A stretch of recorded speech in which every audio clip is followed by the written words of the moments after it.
Michael Joseph from Northern Virginia, and currently founder and CEO of Prime Dimensions and Executive Director of Empathy.Health. So it goes back to January of 2010. That's most recent. Of course, I have chronic illness since then, but the most devastating news was the diagnosis of leukemia in early January of 2010. At the time, my wife was 6 weeks pregnant, and I wasn't all that young at that point. So I'm like, wow, I waited this long to have a kid, and now this happened. It was quite devastating to the family, to my existence as a father-to-be.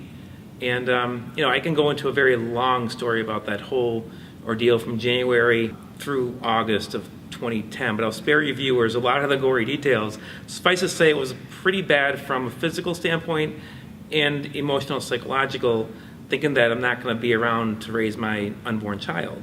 That really became obvious with the onset of sepsis in June of 2010, on Father's Day weekend, no less, where, at that point, I'm thinking that this is not going to end well. Not easy path to get through that, even that one incident, 8-9 days in the ICU, and many months of recovery after that, plus another round of chemo. But once my daughter was born, and I was there for delivery a week after chemo ended, and I'm thrilled, but as I'm looking at my newborn daughter, the relapse equation, I couldn't get out of my head. And so here, how's my wife going to deal with this if I relapse, to go through all kinds of crazy types of procedures again, treatment plan, and maybe not make it. Like with the relapse, it's harder to make it. So a lot of emotion. With the diagnosis of leukemia under these conditions, any diagnosis of leukemia, cancer, is not a good day for anybody. And it happens too many times. Good news that there's immunotherapy and new ways to treat cancers today. For my condition in 2010, there was not. It was the normal, your 1980s cocktail of chemo that again eventually led to sepsis later on. And I was told I wouldn't survive without a bone marrow transplant. So I at that point thought a bone marrow transplant was in the horizon, no questions asked, and that's going to be my path to cure. One thing I noticed along the way was that the oncologist was doing his job in his swim lane, the dermatologist in his swim lane, the rheumatologist in his swim lane, and nobody's really talking to each other. And so there's those areas of care coordination that to me seem a bit lacking. What meds to use, how often to take them, stop them, don't stop them, just not a lot of clarity there. That was challenging. Eventually we got to the right answer, but it wasn't as easy. I didn't know if they were all coordinating properly. Then coordinating with the transplant folks up at Hopkins from Georgetown, that was another aspect of care coordination. The transplant never happened, just for various reasons. Clinical determination was there's no perfect match, it's a little risky. Maybe you'll survive with chemo, which I did. So the right decision was made. One thing that was missing from the experience in my mind was looking at the impact this has on the whole family, my wife and our unborn daughter, and who's looking at that aspect of it from a broader empathetic perspective than just each person. Again, just like my swim lanes with different diagnoses, the OBGYN wasn't really looking at how my wife should deal with the emotional trauma of a husband who has cancer, and likewise, nobody was doing that. I guess our system in the U.S. is designed to go find that practitioner who would do that. Get a psychologist if you need it, but nobody really offered it to us. So it's kind of like you have to drive, you have to chart your own course, be your own navigator, which for some people is easy, for others it's not. We're in the middle there. We thought about it, but we had so much going on that we figured emotionally, I guess we can handle it ourselves. But it would have been nice to have more navigation in that context of what's going on with the family, aside from what's going on with each of us individually. So that was a critical aspect to it. So fast forward a couple of years, I did not relapse. The good news, it is good news, but the bad news is I had to lose a lot of weight because I thought I would just relapse and die, so that didn't happen. And so I had to just figured, well, if I'm not going to be around much longer, I must enjoy food, right? So that's the opposite of eating healthy. It's bad, but that's my mind, right? So I did all that and didn't relapse and was thrilled. I mean, the 2-year mark was really the good news. At 2010, being relapsed or being in remission, holding my newborn daughter, minutes old was a great moment. Fast forward 2 years later was a better moment, because at that point, pretty confident that the chances of relapse are in the single digits. So that was a great day, probably like around August of 2012. Yeah, when we get a diagnosis with cancer, there's always going to be risk of the treatment. That's just the way it is. And maybe less risk for some cancers today with the immunotherapy and different pathways for bone marrow transplants for different patients, how they qualify, and how they actually perform the transplant. So there's a lot of medical science to make that journey better and have a better outcome and a better overall experience with the outcome. And there could be a day that people just live with a certain diagnosis of cancer, take the drugs, and they have a mostly normal life, but they just have a new normal because that's the new normal, right? So my new normal post that event is different.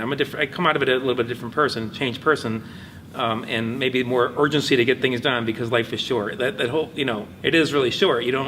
So when I feel like there are obstacles in my way holding me back, I get frustrated even more than I used to. You would think it'd be the opposite. I'm happy to be alive, just chill, but that's not the way that I've internalized that experience of subsequent recovery. I feel like things should fall into place faster, but that's not the way things go. The past doesn't dictate the future, but at least it shapes who you are. Your experiences shape who you are.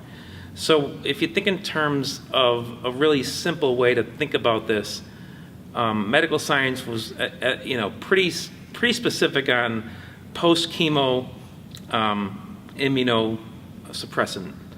So there are genomic pathways for patients today, that was an option for me. But there was evidence, clear evidence to know after chemo that I was receiving when my blood counts would be low enough to have no immune system. In that scenario, you wouldn't need a digital health solution to guide that. All you need is, I had a phone. All you need is text messages or a phone call just to be careful.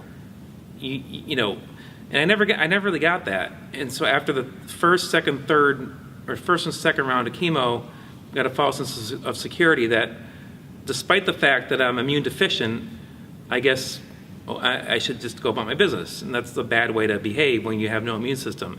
I should have inoculated myself so I can take part of the responsibility. But I think I should have been reminded to inoculate myself and not to be, it's not business as usual when you have zero immune system. Any little thing that you can go outside and pick up. There's no guarantee even you can still get sepsis without that because you have no immune system. Something can get you. But at least take every precaution you can to avoid that outcome, and that didn't happen. So sure, I should have read more, should have been more informed, should have been more careful, but I think the whole care team should have navigated that better. I'm not a psychologist, I'm not an MD. I've been a patient though, and I know it when I see it. I can just tell you that. I know when somebody's sincere, compassionate, there's all the synonyms: sincerity, compassion, mindfulness, but it really means going beyond. If there's anything I do, just let me know. That I got that a lot. And I think that's a well-intended statement, but I think people need to put themselves in your shoes and just kind of figure out what you might need and just do it instead of asking, if you need something, just let me know. I think you just show up with something you think you might need. I think it's a gesture that you're not alone. We're thinking about you, and here, this might be helpful to you. Instead of asking that open-ended question, and I can answer in a way, yeah, well, this would be nice. And if they don't deliver, that's really bad, right? Because then there's no sincerity about their statement of, if you need something, just let me know. And then if you ask and they don't do it, there's a problem, right? So the sincerity aspect is critical, and how they feel your pain. And there are moments through my journey, especially during sepsis, where people just did not understand the severity of what I was going. It was just hard to explain how bad this is, and that with the child 2 months away and this is going on, it was really, really hard for people to put themselves in my situation and understand this. So I had an empathy void in it. Aside from a really close-knit, very few people, an empathy void from a lot of folks. So I'm hoping that changes. Sometimes people feel you don't want to be reminded of your illness, talk about something else. It's on your mind. Like, it's the only thing on my mind. If you talk about the weather or traffic, the ball game, you might be thinking you're changing stuff, but you're not. It's not going away. So just address the elephant in the room, right? And some people just don't want to do that. They think changing the subject is good. And I guess the balance, you don't want to be always dwelling on it, but it's not going away in my mind, right? It didn't go away for 3 years, and I still have like these sort of like PTSD moments of that sepsis battle. Because I thought in May of 2010, they called off the bone marrow transplant, smooth sailing, chemo, the relapse equation is still there, but at least, I'm not dealing with a transplant, which is more traumatic in my body. And then of course I get sepsis, so don't ever say things can't get any worse, because that might not be true. All you can do is just take one day at a time, and don't speculate about the future too much. And I think it's good advice for people going through these kinds of journeys. Just and every day you get up is another day that you're still here to win the battle. What I can do in the overall sort of contribute to patient journey, patient experiences, that's the impetus for Empathy at Health. It's also, part of that was influenced by what's going on here at the conference, Patient Experience Conference. Dr. Adrian Boise has been preaching this for quite some time, long before Empathy at Health came along. So curating content from that site into ours would be great. And other industry leaders and folks on Twitter that have really contributed to the dialogue as well. There's Empathy Princess on Twitter, Maram, and there's so many people on Twitter, even today, the whole Pinksocks movement, and tweet chats about this. So it's a great platform to just people voice their opinions, their frustrations, and best practices, and maybe we can gather some of that and put that collectively on Empathy at Health as a resource. Sharing stories of people is great. I get involved with WeGo Health, and through Empathy at Health, helping to engage patients like me, or patients that maybe just I have chronic illness too. So from severe to chronic to everything in between, is trying to be that advocate for empathy and best patient experience.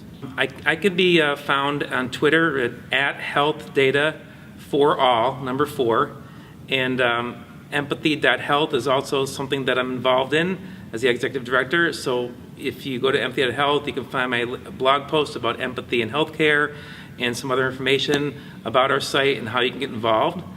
And then there's also Prime Dimensions, which is my technology focus in healthcare on data and analytics, and merging solutions from population health to care management to patient engagement, and having a seamless experience.